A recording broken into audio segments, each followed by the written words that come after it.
वर्धमान नाम का एक बहुत ही विशाल नगर था, जहाँ पर रूपसेन नामक राजा का राज्य चल रहा था। रूपसेन बहुत ही दयालु और न्यायप्रिय राजा था। उसके न्याय चारों तरफ प्रसिद्ध था। एक बार रूपसेन राजा के यहाँ एक वीरवार नामक का राजपूत नौकरी के लिए आता है। रूपसेन ने वीरवर से पूछा, खर्च के लिए क्या चाहिए तुम्हें? तो वीरवार ने उत्तर दिया कि मुझे 1000 तोला सोना चाहिए। दरबार में बैठे सभी लोग उसकी बात को सुनकर आश्चर्यचकित हो गए।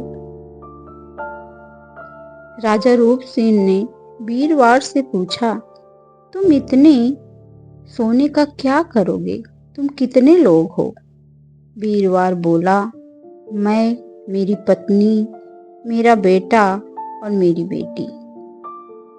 राजा को यह सुनकर बहुत ही आश्चर्य हुआ। आखिर 4 लोग इतने धन का क्या करेंगे? तब रूपसेन ने सोचा कि कोई न कोई कारण तो होगा ही अवश्य। फिर राजा ने वीरवार की बात मान ली। उसी दिन से वीरवार भंडारी के पास जाकर 1000 तोला सोना लेकर अपने घर आता है और उस 1000 तोले सोने में से वीरवार आधा सोना ब्राह्मणों में बांटता है और बचे आधे तोले सोने के 2 बराबर हिस्से कर मेहमानों, बैरागियों और सन्यासियों में बांट देता है। वह दूसरों से भोजन बनवाकर पहले गरीबों को देता और फिर जो बचता उसे अपनी स्त्री, अपने बच्चों को खिलाता और फिर स्वयं खाता। उसका कार्य था कि शाम होते ही ढाल तलवार लेकर राजा के पलंग की चौकीदारी करनी थी। कभी भी राजा को किसी भी वस्तु की जरूरत होती तो वह हाजिर हो जाता था। एक बार आधी रात के समय राजा को किसी के रोने की आवाज बहुत तेजी से सुनाई दे रही थी और वह आवाज मरघट की तरफ से आ रही थी। राजा ने वीरवार को आवाज लगाई तो वह राजा के समक्ष उपस्थित हो गया। राजा रूपसेन ने वीरवार को कहा, मुझे मरघट की ओर से किसी के रोने की आवाज आ रही है बहुत देर से। जाओ और पता लगाओ कि इतनी रात गए कौन रो रहा है और क्यों रो रहा है। राजा का आदेश सुनकर वीरवार तत्काल ही मरघट की तरफ चल देता है। मरघट पर जाकर देखा तो सिर से पांव तक गहने पहने एक स्त्री नृत्य कर रही है। कभी कूद रही है, कभी सिर पीट पीट कर रो रही है, लेकिन उसकी आंखों में एक भी आंसू की बूंद नहीं है। वीरवार ने पूछा, तुम कौन हो और रोती क्यों हो? उसने कहा, मैं राजलक्ष्मी हूँ।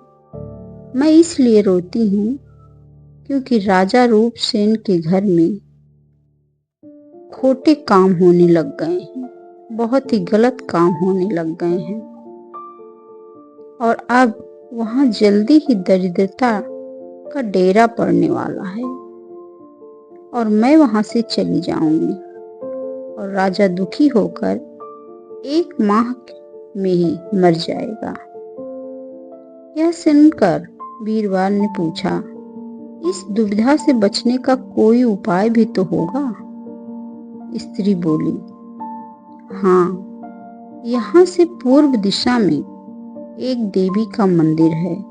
यदि तुम वहां जाकर अपने बेटे का शीश चढ़ा दो तो राजा पर आने वाली सारी विपत्ति चली जाएगी और राजा रूपसेन 100 सालों तक बेखटक राज करेगा और जिएगा।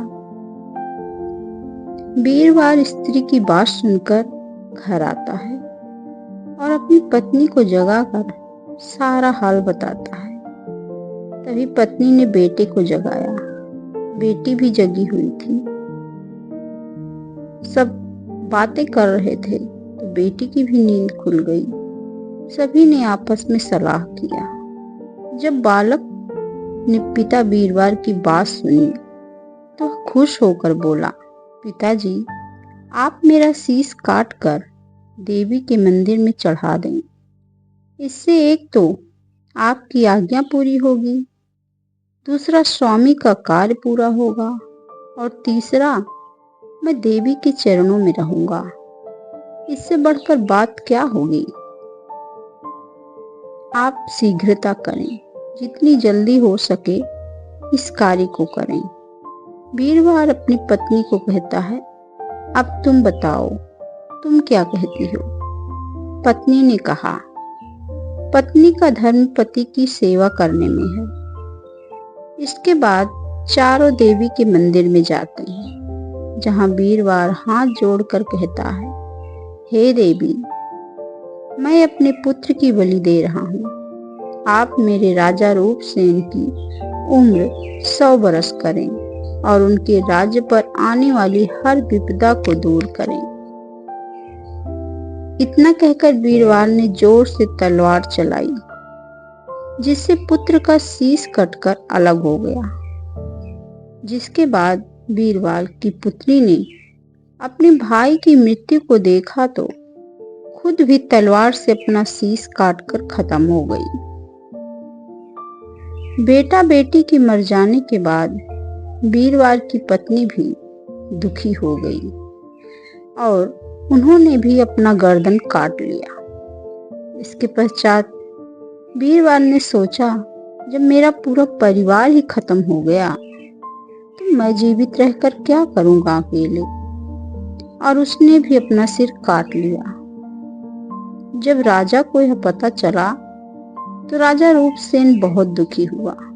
राजा ने सोचा, अकेले राजा के प्राणों की रक्षा करने के लिए 4 प्राणियों ने अपनी जान दे दी। राजा स्वयं को धिक्कारने लगा और राजा ने भी तलवार उठाकर जैसे ही अपनी गर्दन काटने लगा, तभी देवी प्रकट होकर बोली, मैं तेरे से बहुत प्रसन्न हूँ। तू जो वर मांगेगा मैं उसे दूंगी। मांग, तुझे क्या चाहिए। राजा ने कहा, देवी, यदि आप इतनी प्रसन्न हो तो उन 4 प्राणियों को जीवित कर दो। देवी ने कहा, ठीक है। देवी ने अमृत छिड़का और 4 प्राणी फिर से जीवित हो गया। इतना कहकर बेताल विक्रम से पूछता है, बताओ राजन, सबसे ज्यादा पुण्य इसमें किसको मिला। राजा विक्रम बोले, राजा को सबसे ज्यादा पुण्य मिलेगा।